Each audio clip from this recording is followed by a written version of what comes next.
Alright, hello and welcome. It's been a while since I've made a video about anything on this channel, and part of the reason is because I've been busy with other things. But this video is going to be about how you can set up VirtualBox with two Windows servers and set up TCP/IP kind of on an internal network where you'll be able to ping each other, like ping the servers basically.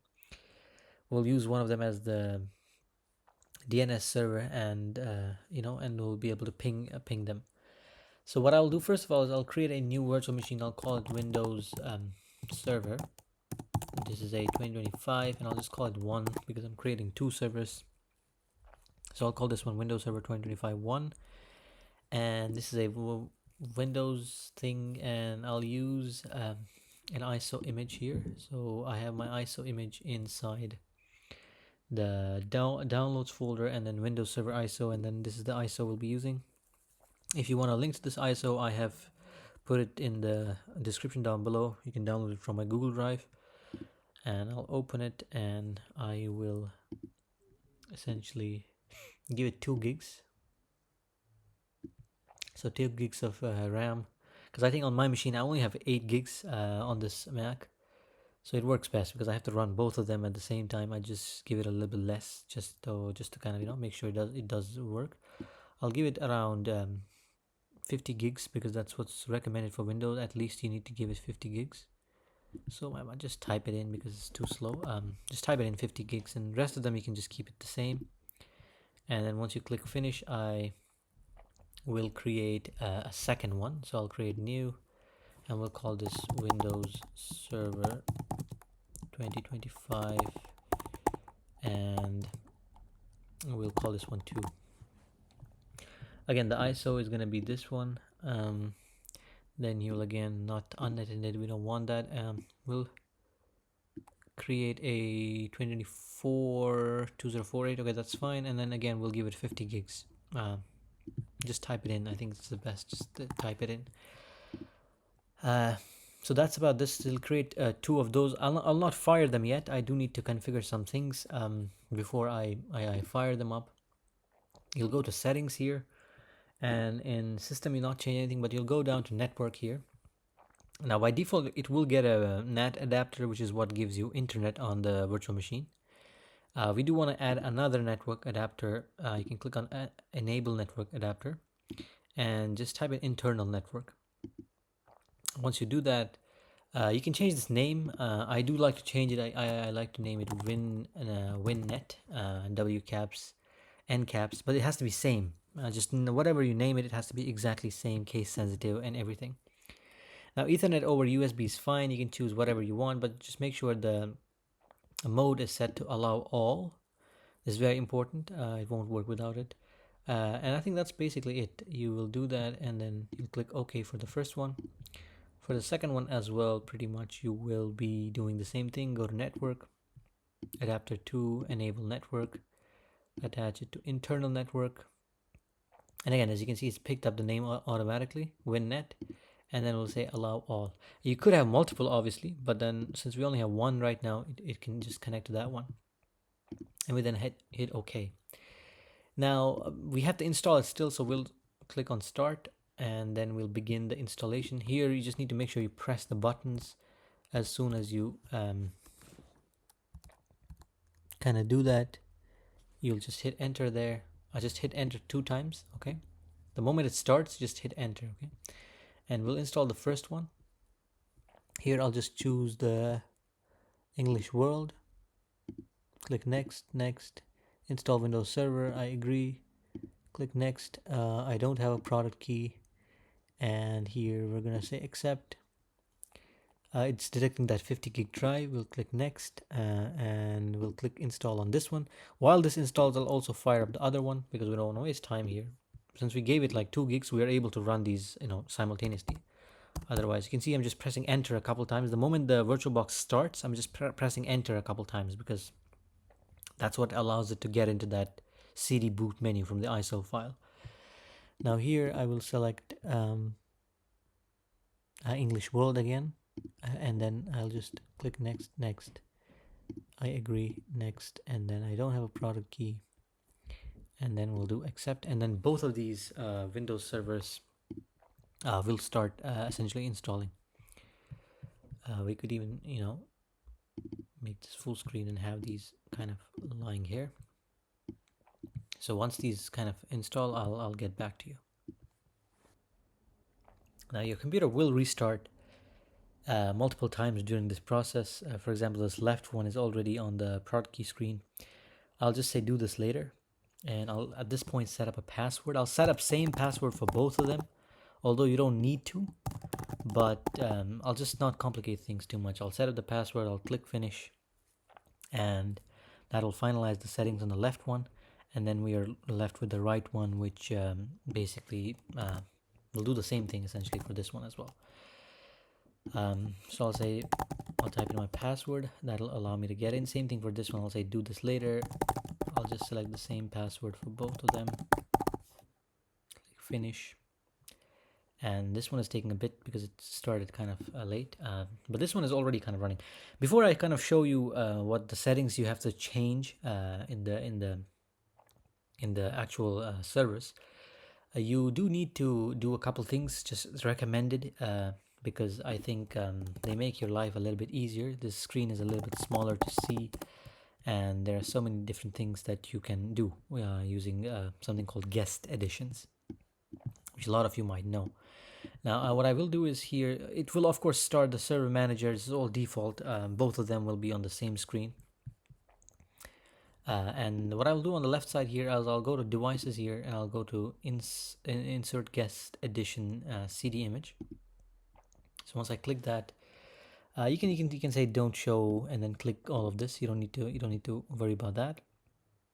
Once you do that, I want you to go to File Explorer here, then go to this PC, and then here just double click on that, and then here there is an app called VirtualBox Windows Editions. You see that one? So just click that, and that'll fire up like a guest edition installer. I would like you to install that. Just go through the process, click next, next, install, whatever. And here, same thing we'll do here as well. This is lagging a little bit behind. I'll say don't show again. And again, the reason why I'm doing kind of the detailed installations, I could have just directly shown you from, while I have already set this up, because sometimes you do get these issues where you're trying to set things up and they don't work. So I'm just showing you very detailed way, so that you don't land in any troubles. So again, VirtualBox Windows Guest Editions, this is the one that you want to install. Just click on it, and then I will reboot this in a second. Just give me 1 second. I'll install both of them, and then we'll both be on the same page. Essentially what we've done is installed Windows on both, installed guest editions on both, and then we're just waiting for them to reboot. So now we will reboot them, both of them. So I'll reboot that, and I'll reboot this as well. So both of them will be rebooting. And then we can have full screens essentially, or we can have half screens. Literally, I'll just put one window on the right side, one window on the left side, and that should give me enough room to work with. So I'll put this here, and I'll put this here, and hopefully these should adjust in a second. I'll type in my password, and I'll type in my password here. Sorry, what happened there? I don't know. And then let's just put this here, put that one there, and put that one there. That should adjust. It's taking a second, I don't know why, but let's see. Sometimes you have to kind of resize it just so it's able to understand. Sometimes I've noticed, you have to kind of, you can also do a little refresh sometimes, and that works. Yeah, see, there we go. Sometimes I don't know why this happens, but anyway. So again, we'll do a little refresh here, and then I'll make it full screen. I'll make it like that. So now it picks it up. Oh, it doesn't pick it up. Okay, there we go, something. Okay, that's it. So now we have these two servers, essentially, where we have one of them on the left side, which is the server 1 and the server 2. Now you have to decide here which one you want to keep as the DNS server. So I'm going to choose server 1. You can choose server 2. Essentially, you'll use the same IP address for the DNS setting. Now here what I'll do is I'll go to my control panel. I could also go through the Windows Server Manager, but control panel is just easy. You go to control panel, you go to control panel of both of them. Let me try to go both of them. So I'll go to control panel here as well. It's a bit slow because I've given it less memory. So I'll take a second. So we'll go to network and internet, and we'll go to network and sharing center. You might know this already, but this is what it is. Now there are those two adapters. The top one is the NAT, which is giving you internet. The bottom one, which it says is unidentified network. It does say that in VirtualBox. It's a problem, but anyway. So you'll click this Ethernet 2, go to properties, and then you'll go to IPv4. And now here it says automatically, obtain the IP address, but we want to set it to manual. And here we'll type in some numbers.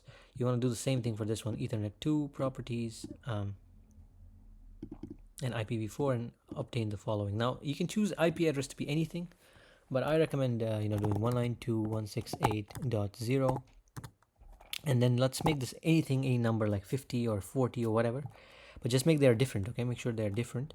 Subnet mask is going to pick up automatically. The gateway I'll use 192.168.0.1, and for the DNS server I'll use this IP, the IP address of this machine. So which is what I've set to 192.168.0.50. So I'll set it to 192.168.0.50, which is the IP address of this machine. And the alternate, you can just set it to 8.8.8. So that's the configuration for this machine. For this machine, the IP address is going to be different. So we'll set it to 192.168.0. Let's say 100. And subnet will pick up automatically. It's a type C subnet. Default gateway, you can set it to 192.168.0.1. Make sure it's same for both of them. You cannot change it now, okay? Just make sure it's same. And then 192.168.0.50, the DNS server of this machine. The DNS server is common to both of them, okay? So they'll set it to 8.8.8.8, and that's the configuration we're looking for. Make sure you have it exactly like this. This is the one for the first machine, and this is the one for the second machine. The only difference is that they have different IP addresses.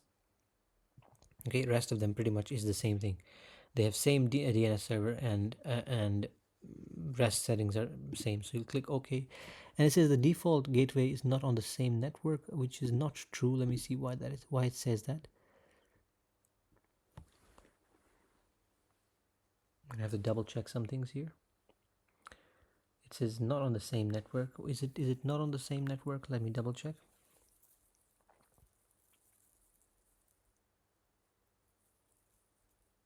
Gateway is 0.168.0.1.0.1. That looks good. That looks good to me. Ethernet 2. That does look good to me. It is on the same network, I hope. So we'll just say yes.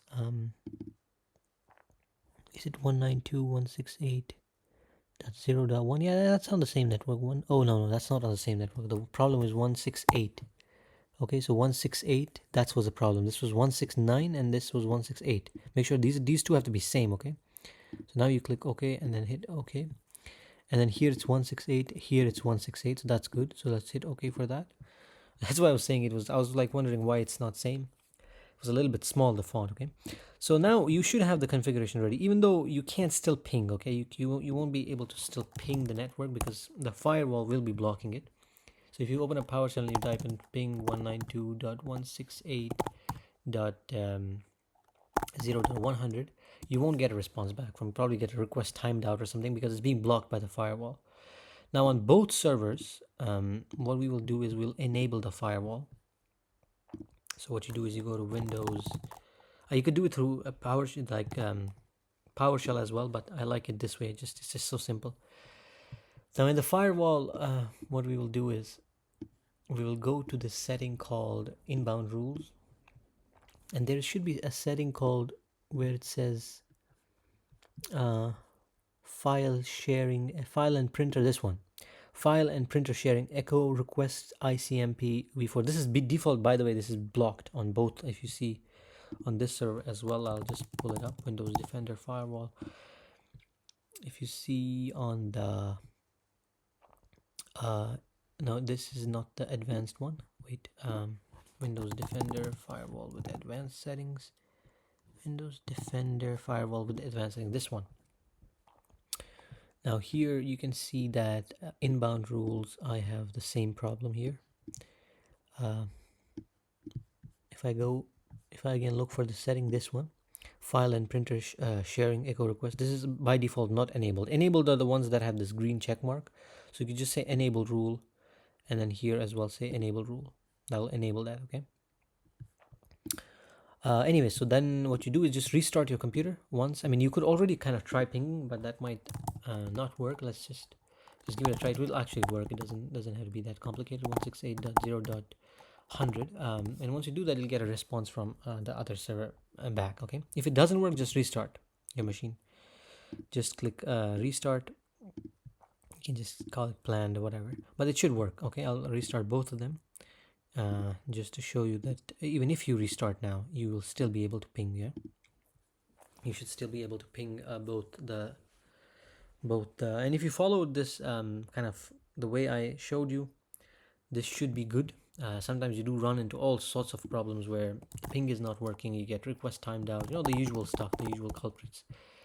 But I thought I should make a video on this. It's important to put it out there. This is how you configure these, and if I can put them here and one there, that'll be nice. Sometimes it doesn't adjust immediately. I kind of hate that, but anyway. Now whatever.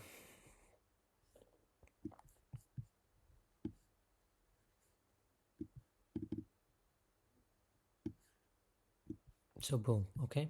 You go here, and then again this should work. So we'll open up, let's say PowerShell, and then we'll try to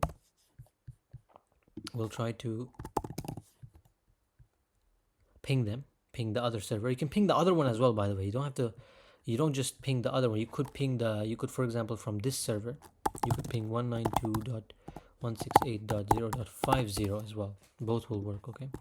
So ping 192.168.0.100, that'll also work, okay? So that was about it. I hope you enjoyed this video. If you did, feel free to like, comment down below if you face any troubles. I'll be happy to help you out. Also subscribe. It's been a while, I know. I have posted since, I don't know, 5 years ago, but that should be it. I think I'll leave you with that. I'll see you in the next one. Take care.